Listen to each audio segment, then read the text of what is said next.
Hello, I am Dr. K. Paul Stoller, and every flu season, the public is told the same thing: get vaccinated.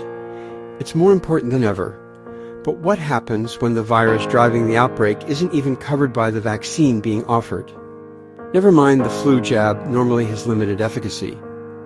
That is exactly the situation unfolding now, and it raises uncomfortable, but necessary, questions about how public health messaging works, what options are being ignored, and why individuals are rarely told what they can do for themselves. The basic problem: strain mismatch. You see, influenza is not a static virus. It mutates constantly through a process called antigenic drift. Because of this, flu vaccines must be designed months in advance based on predictions about which strains are most likely to circulate. Sometimes those predictions are right, but often they are not. When the circulating strain is not included in the vaccine, the result is known as strain mismatch. In those cases, the vaccine cannot meaningfully affect the outbreak already underway. This is not controversial. Public health agencies openly acknowledge that flu vaccines provide variable and often partial protection. What is rarely communicated is what that actually means in practice. Why push the jab anyway? So here's the obvious question. If the vaccine doesn't match the circulating strain, why are officials still pushing it so aggressively? One explanation does not require corruption or conspiracy. It's something far more mundane and far more powerful: institutional inertia and frank incompetence. The sad fact is that public health systems are built around a limited set of tools: vaccination, surveillance, and broad behavioral guidance. When vaccination is the only scalable, standardized intervention available, it becomes the default, even when it's irrelevant to the immediate crisis. Admitting this year's vaccine won't stop this outbreak, and we have little else to offer, is politically and psychologically unacceptable. Institutions are expected to act even if they have to gaslight everyone in doing so. They need to project control, to issue directives, and so the message stays the same regardless of context. There is silence around alternatives, and what makes this more troubling is that other options do exist. They're just not part of the centralized medical playbook. Nitazoxanide is also called Alinea, and Alinea is a broad-spectrum antiparasitic and antiviral drug. It failed a phase 3 influenza trial, but not because it showed no activity. It failed because of an inappropriate outcome measure: time to complete symptom resolution.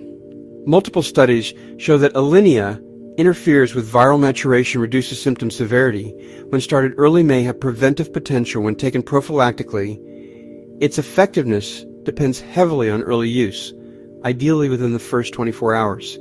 That doesn't fit well with late-stage, hospital-based medicine. But it matters enormously at the individual level. Medicinal foods. Green and black tea compounds there are two naturally occurring compounds deserve attention: EGCG from green tea theflavins, from black tea.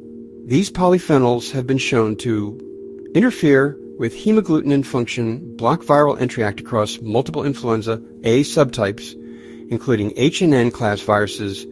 They are not pharmaceuticals. They are medicinal foods, low risk, widely available, biologically plausible, and almost never mentioned.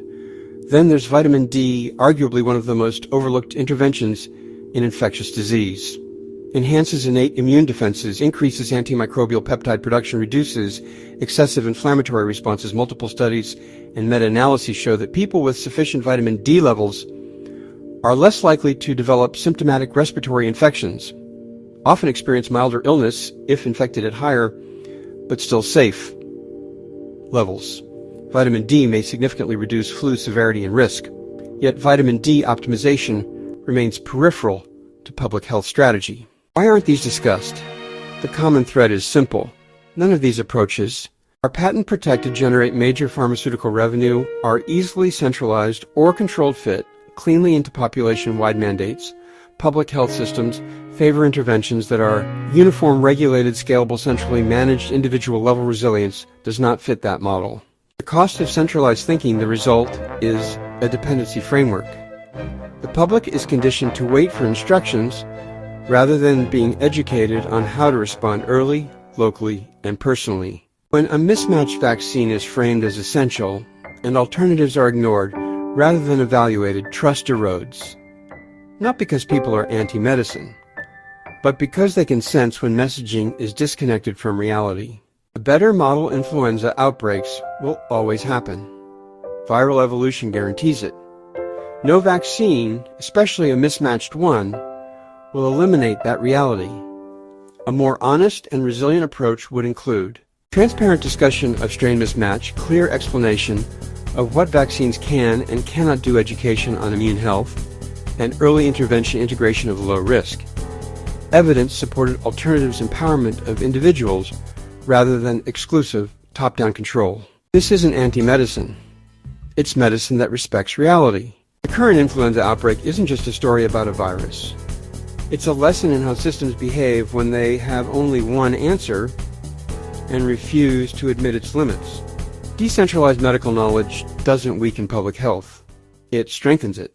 Because informed individuals respond faster, panic less, and rely less on systems already stretched to their breaking point. And that may be the most important lesson this flu season has to offer.